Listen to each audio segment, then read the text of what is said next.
Even death, the thing that people most fear, is senseless to fear. Think about it. Spirit was done with its body. What can the body possibly do to prevent spirit from leaving and taking away life? Nothing. If spirit chooses to move on, that is it. It cannot be trapped. And what can the body do to leave the spirit if the spirit still needs body? Nothing. Spirit is in past, present, and future and can see things the body cannot. Body cannot conspire against spirit. Do you see how ego fights a fruitless war of fear against death and everything else? Do you see how fear itself is the destroyer? Spirit loses nothing. It cannot possibly lose. It knows that even after the body dies, spirit is still intact as it was before, and it is all good. It is ego that fears death, and only because death is unknown. People who know death cease to fear it, as you may have heard.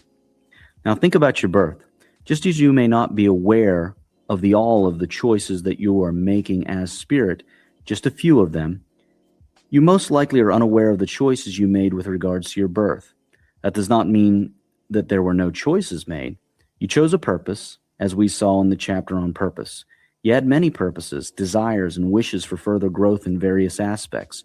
You chose the exact right circumstances, body, configuration, and location to be born in to fulfill your desires, purposes, choices for growth, and to stop believing in certain illusions. At every moment, you sent yourself the right people and things in your life to take you to the next step. Sometimes your ego refused to take them, but nevertheless, you sent them. Do you start to see how it all works? If you are still not convinced, think about this. What do people say when they are thinking of suicide? I can't live with myself anymore. Look at that statement.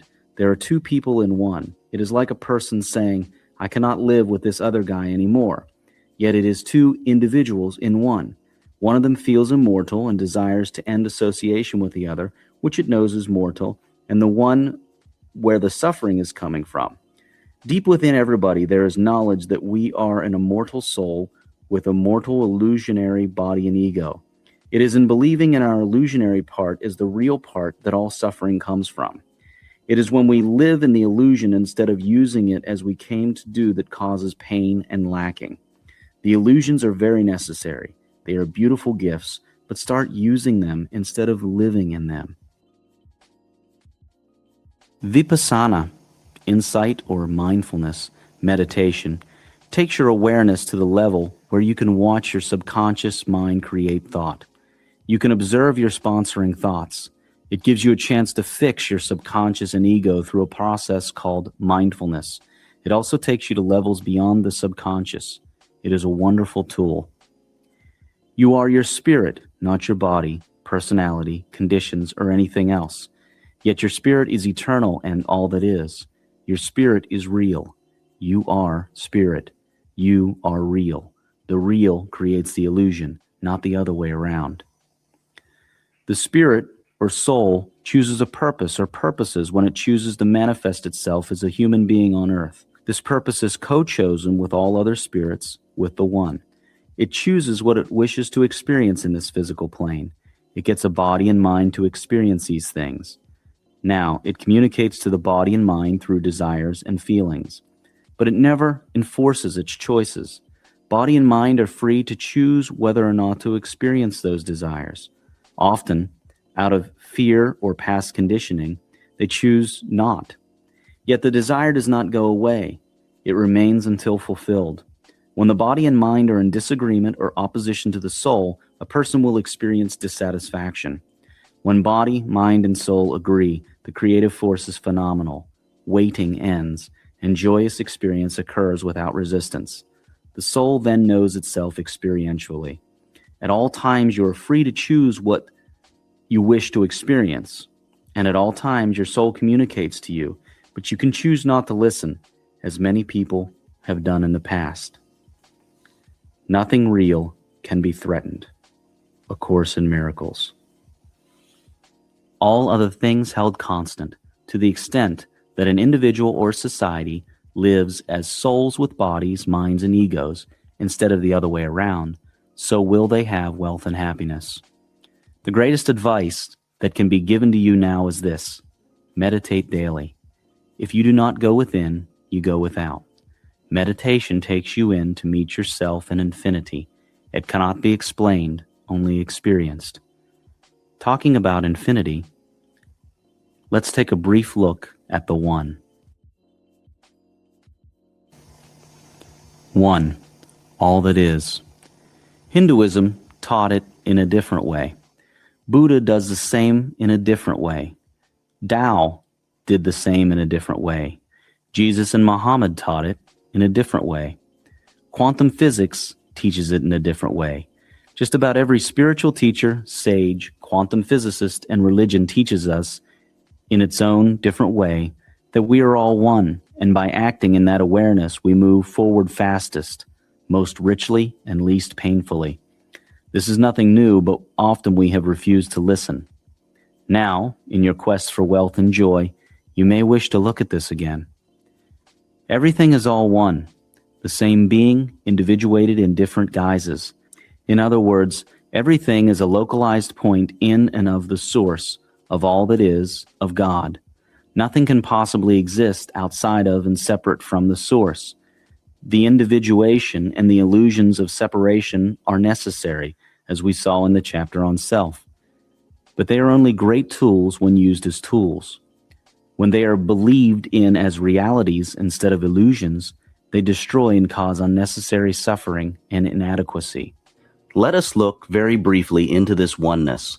Once you realize, feel, and act from this position of oneness, you will start seeing that you already are one with all things you desire and with all the people and things that will bring wealth to you. You will see that you are the one making the request for your desires, the same one communicating that request, the same one fulfilling that request, and the same one experiencing the manifestation of your request. Hence, you need not worry. The illusion that you are not the same one is there just for your thrill and experience. This chapter will only take a brief look at this oneness, merely to give you evidence and to start you thinking about it. It will merely start you on a journey that only you can take, for it cannot be said, only experienced. We are all one. You are one with the source, and nothing is difficult or denied from, by, and to the source. The universe is friendly to your desires. Nothing is impossible, if only you will believe. You can never permanently own anything on earth. Life is change, and one is all there is. Ownership is a detrimental state of mind that allows what you think you own to own you. Again, here on earth, what you think you own ends up owning you, possessing you, taking away a part of your freedom. Think about that for a moment. Everything is one. How then can you own a part of the one? How can your leg own your hand? Your leg can play with your hand for a while, but it cannot own it. This works the same way with you and the rest of life. When you think you own something, you chase it about to prevent the loss of it, a chase that is fruitless. Hence, it owns you. Instead, think of yourself as a custodian of things until it is time to not be their custodian. Whether you like it or not, when the time comes or when your life on earth moves on, you will have to release all these things. Even your own body is eventually released from its present form. So enjoy, share, and have these things, but do not think that you are their owner. You can be that, but you cannot really own that. It is all one, and one is always changing. Everything and everyone is connected. All life is one. What happens in Kabul affects you, somehow, wherever you are. And what happens with you, the thoughts you have, and so on, affects everyone else everywhere, somehow. So for your own sake, think, act, and be as one. Superiority and inferiority is not inbuilt in people and things. Seeing things in terms of better or worse is a judgmental weakness. This is especially a weakness of nations, whereby one government will consider itself superior to another, especially economically and systematically. It is also a weakness of social classes. An extremely high amount of wars, corporate collapses, and societal divide have been caused by the idea that my way is better than your way. Disharmony is costly and never profitable on the long term for anybody. Harmony is extremely profitable. You can avoid disharmony by looking at everyone around you not as better or worse compared to you or anything else, but as different. In other words, one entity's way is not a better or worse way. It is just a different way. This is a much more peaceful and profitable approach to everyone and everything else. Being special is not the same as being better.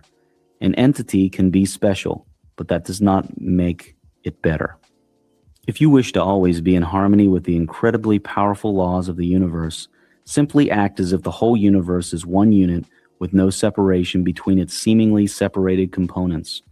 For example, to know how to handle a business opponent in a way that will profit you the most, act as if your opponent and you are one. Treat him or her in that way. There is not a person alive who is not capable of greatly contributing to the well-being of this planet. Just changing your attitude can affect the world around you. Susan Jeffers.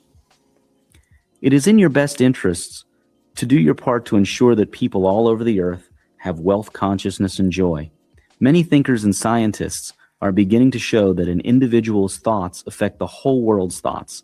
An individual is responsible for what happens in the world and to everyone on it. The ancient Greeks had a similar concept, Gaia. It has been mentioned by many philosophers all over the world, from ancient Greece by Plato to ancient Asia and the Far East. Modern scientists and thinkers in various fields of science are also starting to study and show that we are all connected. These connections are being found in various forms and in various fields of science. These findings include those by scientists such as Dr. John Lovelock, Peter Russell in his book The Global Brain Awakens, the British biologist Rupert Sheldrake in his book A New Science of Life, Howard Bloom in his book Global Brain, and many others. If you wish to be wealthy, you can do so on your own. But you can do so a lot easier and to a much larger extent, by far, if you help the world attain wealth consciousness. It has been said before in many places that the reason the one chooses to individuate itself is this: in the absence of that which is not, that which is not. Think about that. So the wrongdoer cannot do wrong without the hidden will of you all. And when one of you falls down, he falls for those behind him, a caution against the stumbling stone. Aye, and he falls for those ahead of him who, though faster and surer of foot, yet removed not the stumbling stone. The murdered is not unaccountable for his own murder, and the robbed is not blameless for being robbed. Yea, the guilty is oftentimes the victim of the injured. Khalil Gibran. Let us revisit quantum physics briefly. We saw that subatomic particles are what make up the physical universe. We also saw that these particles have intelligence. We saw that this pure energy has intelligence. It also has remarkable properties such as being able to be in two places at once and move from here to there without crossing the gap in between, to travel back and forth into time, and so on. We also saw that we were in relation and collaboration with these particles, for what we chose to observe is what becomes from this energy pool. Now, what do you suppose these energy packets are? What is pure energy? Before we attempt to answer that question, let us look at the source, all that is, what many call God. We have been told that we are children of God, in the image and likeness of God, and that God is all that is. Now let us go back to where God was the absolute only, before creation. In truth, there is no such straight timeline, but let us imagine that there is, for the sake of study. Okay, so we are now looking at God before creation. God was out there all alone. Remember, in the absence of that which is not, that which is not. In the realm of the absolute, there only exists one and nothing else to compare itself against. So experiencing itself was not possible. The one had to individuate into a duality, a realm of relativity. When the one did that, there now was a this and that. Now this duality could allow experience. Day could experience itself against night, and vice versa. The same was possible with all the opposite dualities or individuations, such as man and woman, up and down, left and right, and so on. And each of these dualities had their own similar dualities. For example, a woman or man had the dualities of sad or happy, and so on. And even happy had its dualities of very happy and not so happy, and so on. And the total of these experiences is the experience of the one. But for our discussion now, we are looking at the initial duality that first came of the one, before that initial duality split again. Now let us get back to the question of what energy is. Okay, so from one, we have the initial duality. Now let us call that duality spirit and anti-spirit. By the way, quantum scientists have discovered that subatomic particles all have an opposite. So a proton has an antiproton and so on. But in our part of the universe, these antiparticles are not present because antiparticles destroy particles when they meet. Scientists talk of these as the matter and antimatter of the universe. So the part of one that is spirit individuates itself again into infinite little parts or spirits. By the way, individuation is not the same as separation. Quantum physicists have also seen that although they call a subatomic particle a particle, it really is not a thing, yet it is the building block of things. And although a subatomic particle has a wave-like behavior and a particle-like behavior, there are no particles running around, nor waves fluctuating. You cannot visualize a subatomic particle. You can only calculate it and experience it. Subatomic particles behave as spirits would. Why do they do that? Now do you see what pure energy is? It is spirit. Everything in this part of the universe is energy. Energy is matter, one and the same thing. E equals mc squared. Yet spirit is energy, and hence spirit is matter. You see, there are no clear lines of definition and separation. All that is really is one. Individuation is not separation. Think of individuation as the having of many dimensions, not the separation into many separate things. So think of the world as dimensions or facets of the same one, not as separate things. The other part of the universe, for everything is a duality, is the anti-universe, made up of antimatter. But that is another topic altogether. The point is that you can now trace the origins and explanation of the universe and its link to spirit and to all. You now remember who you really are, who we really are, and why we did all this. You now also know that what the source is, you are. It is a very complex topic, and you do not need to understand it fully. Just knowing the truth is enough, and you do not need to explain it in detail. All other things held constant, to the extent that an individual or society is one, so will they have wealth and happiness. Again, the greatest advice that can be given to you now is this: meditate daily. Soon, maybe on your first meditation, maybe later, you will come to experience this oneness, and you will be amazed at it. It cannot be spoken of, only experienced.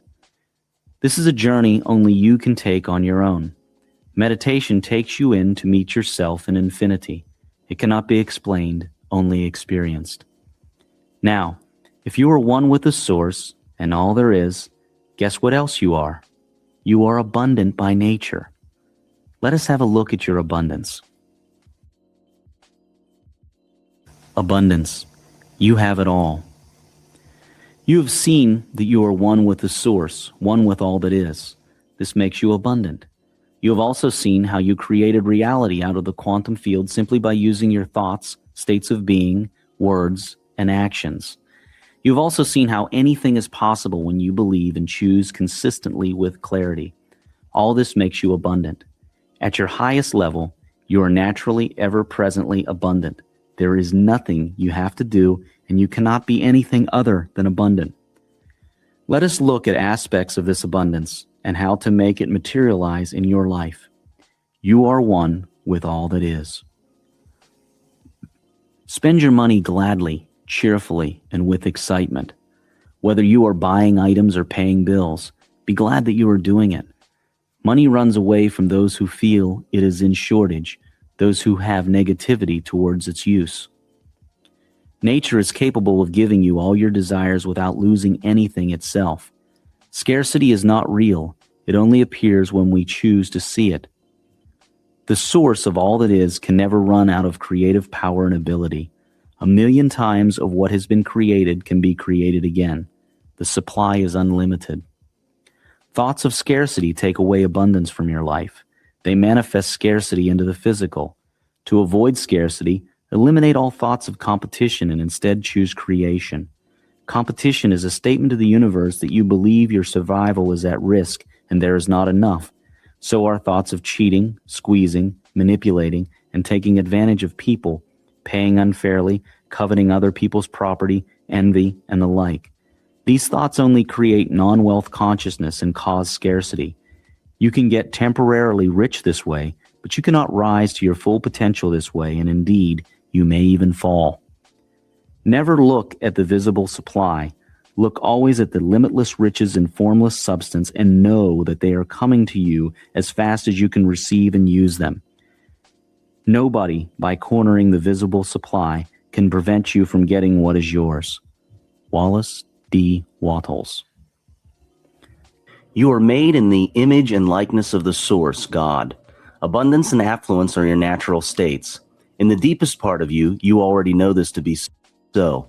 All you need is to remember this, so as to experience what you truly are. The universe has more than enough business and wealth for everyone. Way more than enough. People are not poor because nature is poor. People are poor because their wealth consciousness is poor. Even in 1 billion lifetimes, let alone one lifetime, you cannot possibly finish the wealth given to you free by life. But you can fail to receive it by your own thoughts, words, actions, and most of all, your chosen state of being, your I am statements and truths that you uphold about yourself. The idea that a person fails in wealth building because of competition or other such circumstances is illusionary. The so-called competition and negative circumstances are created by a person who believes in scarcity. They come to such a person in the most amazing way to fulfill the person's self-set limits. Abundance, affluence, and wealth are your birthright. Poverty is a transgression of the laws of the universe. The universe, by law and design, is not a place where poverty is natural. It is an abnormality. Do not scare away money by saying and thinking there is not enough of it. You cannot even begin to ponder the infinite vastness of the readily and freely available supply of value creation material and energy you have access to. Do not manipulate people and things. That is competitive thinking. Creative thinking is more effective and true to the nature of abundance. Competitive thinking makes you think in terms of scarcity that has to be fought for, and that is what you get. Why would you wish to create scarcity? Economics teaches about scarcity of resources. None of that is true. Economics was invented at a time when people believed in scarcity. This belief caused the world to be scarce, to perpetuate an illusion of scarcity. And hence, the study of economics proclaimed that resources are scarce. Economics is derived from observation. It totally ignores first cause, spirit, and state of being. We are only now beginning to see that certain resources can never run out. For example, software, music, or other digital content downloaded or broadcast cannot run out. How do you run out of a software download? No matter how many copies you download, there still remains that original copy that everyone is downloading.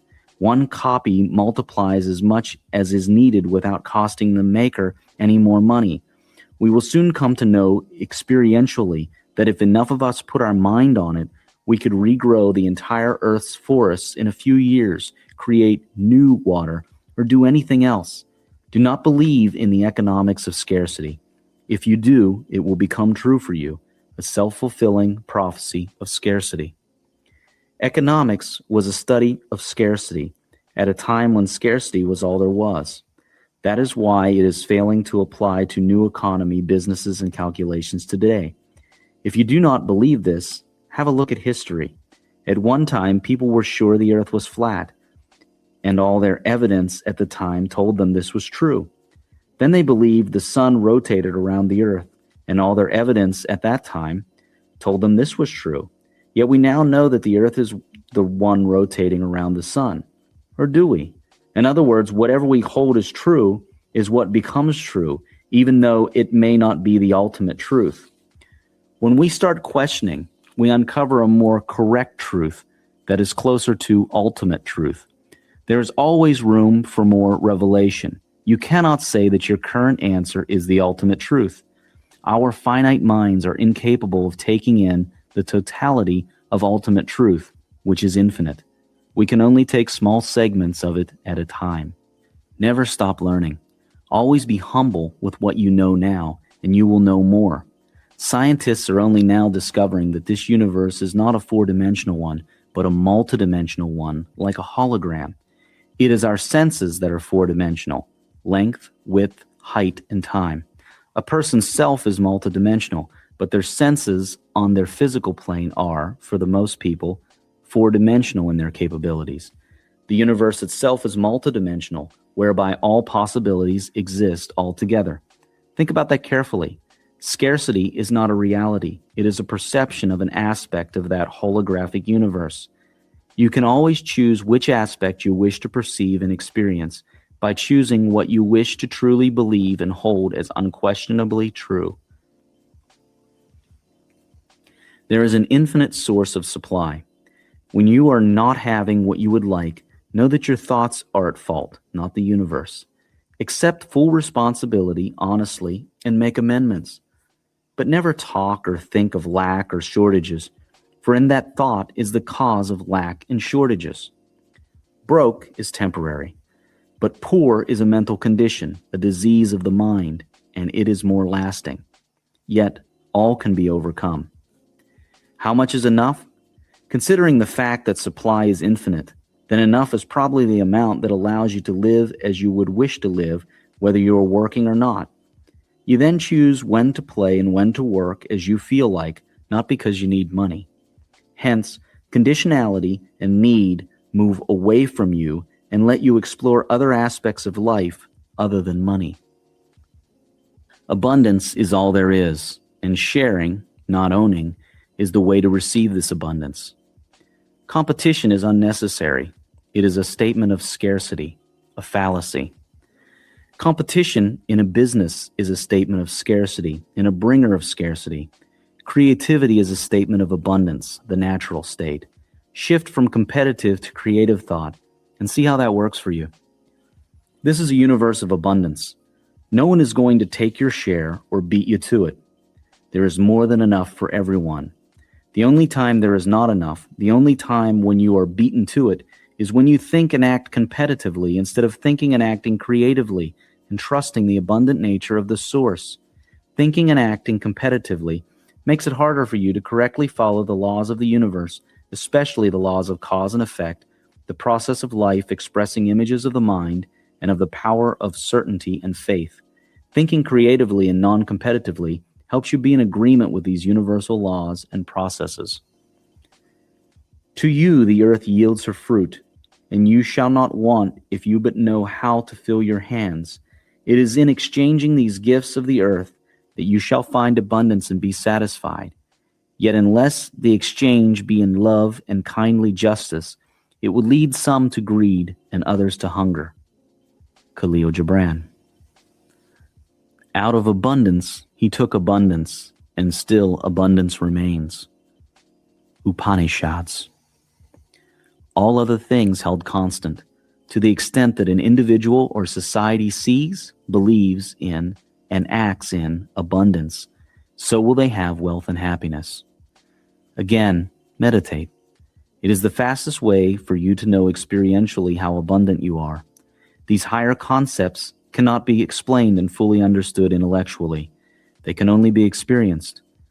They can be talked about using symbols such as words, but the full appreciation and knowing can only come from experience, and all you need to do is go within, meditate, and all the experience you need will be right there. One day, maybe on your first meditation, maybe later, it will definitely happen. This is what the Buddha called enlightenment, the realization of the One. Talking about happiness, what is it and how does it become you? There is no point to life if you have no joy, for life is joy, and joy is life. Let's get happy. Happiness. Life is joy, and joy is life. The essential nature of life is joy. Joy is what life is made up of, and vice versa. It is the natural state of all beings. Anything with life, and everything has life, has joy as its natural state. It is how we are born as children, with a natural ability to live life with carefree abandon and joy. You can recapture that nature and extend it. The same laws of the universe that apply to wealth also apply to happiness. You've already seen many of these laws in previous chapters. Apply them to happiness just as you applied them to wealth. This is especially so with the law of cause and effect. If you wish to be happy, cause another to be happy. Conditionality is also an illusion when it comes to happiness. You're not happy because of certain conditions, but certain conditions come into being because you are happy. Happy thoughts and images also result in happy external events and conditions. Remember, too, to act as if you are happy and be grateful for all, even before you experience it. And remember to practice detachment. Perhaps the most important thing to remember is that the external world fashions itself to your internal world. If you are not happy with the external world, seek what it is internally that you are not happy with, then choose to be happy about it. Love yourself and the world will love you. Be happy with yourself and the world will be happy about and with you. How do you do these things? You just do them. Now. Do not complicate this. It is simple. Make the decision right now to be happy with you and to love yourself. Happiness is a decision. Decide now to be of the state of happiness, and all else will follow. Happiness is a continuum of moments that are not resisted. If you resist a moment, you will not be happy with it. Also, what you resist persists. What you accept and bring into your light reveals itself and lets go of you. Unconditional love, acceptance, detachment, and tolerance. All these lead to happiness. Sadness and joy are different grades of the same thing. They just appear to be different things.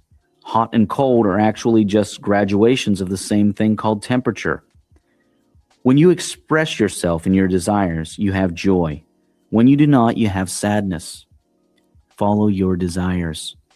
It has been said that happiness comes from you making things happen for you instead of you waiting for things to happen to and for you. Balance your body, mind, and soul. Without a balance, you may become unhappy.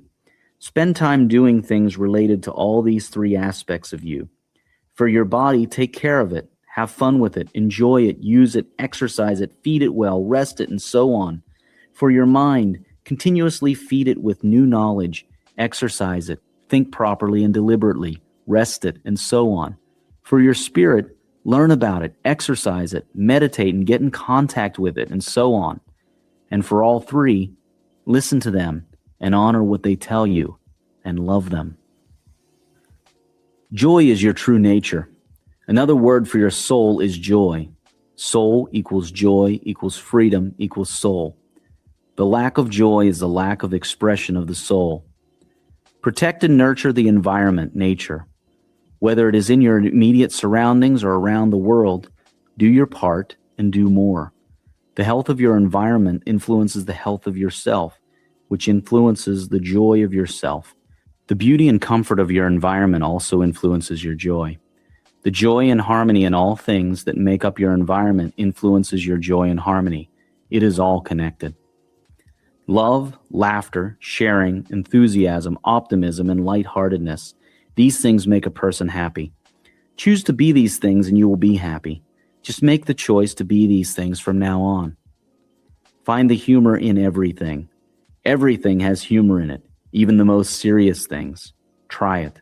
At first, it may be hard to find humor, but soon it will become second nature after you get used to it, and it will liberate you.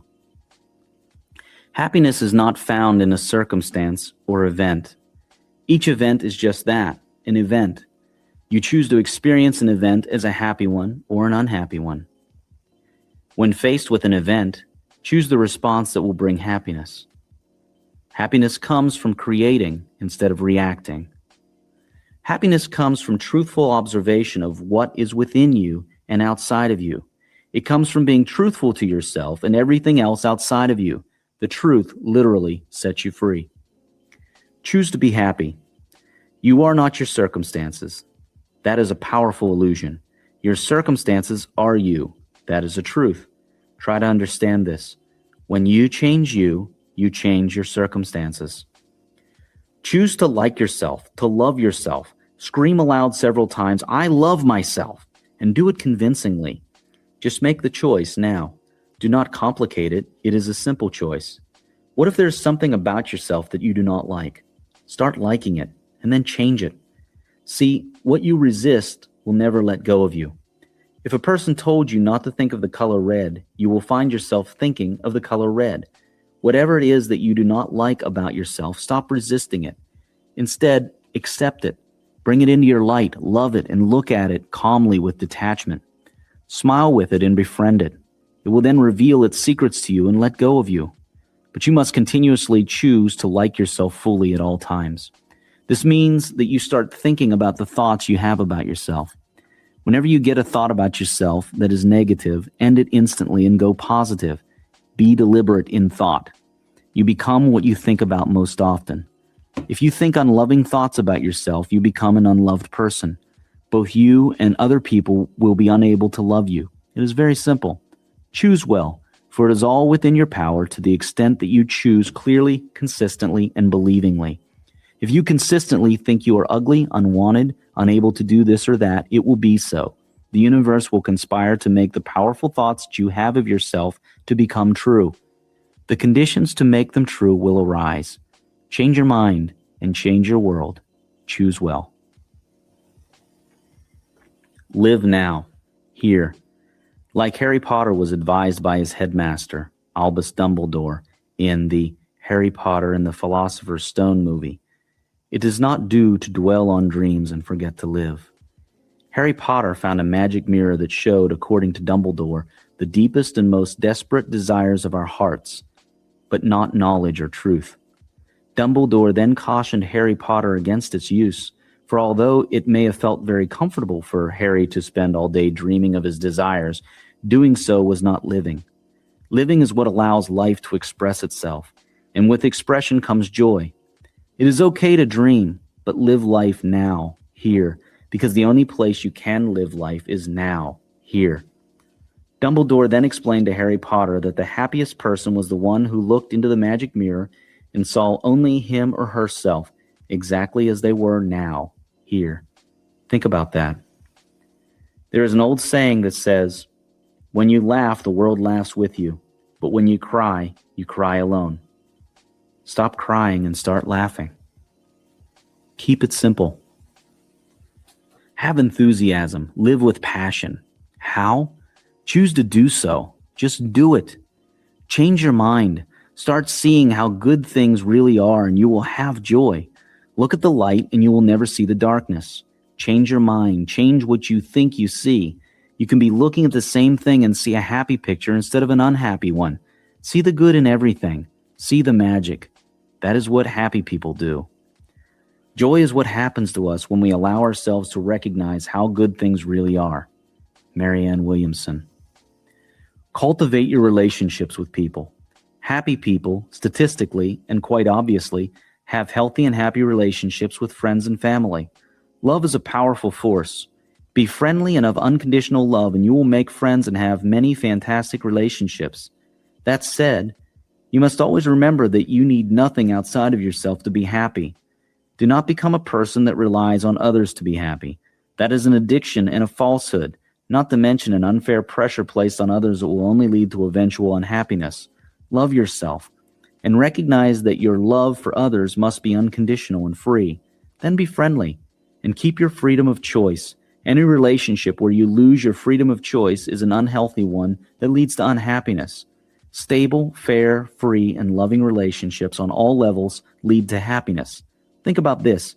You do not owe anybody anything at all, ever, for any reason. Everything you do for others is a gift to them, and vice versa. Once you understand this statement deeply, you understand unconditional love, one that requires nothing in particular from others, and one that is not pressured to give anything in particular to others. And all that exists are gifts given and accepted cheerfully and naturally. From love comes joy. What is love? Love is not a bond, it is a freedom, a liberator, not a binder. It is a free expressor, not a limiter. In the presence of true love, things flourish as they are, perfect. Fill each other's cup, but drink not from one cup. Khalil Gibran. Do not spend any time at all thinking about how unhappy you are or how this, that, or the other makes you unhappy. Remember, you become what you think about most of the time. The less judgmental you are, the happier you become. The more forgiving you are, the happier you become. Cherish and nurture your freedom, and let others have theirs as well. Practice unconditional love for yourself and for others. Freedom and love, these are the keys to happiness. Do not cut your freedom short, nor cut another's.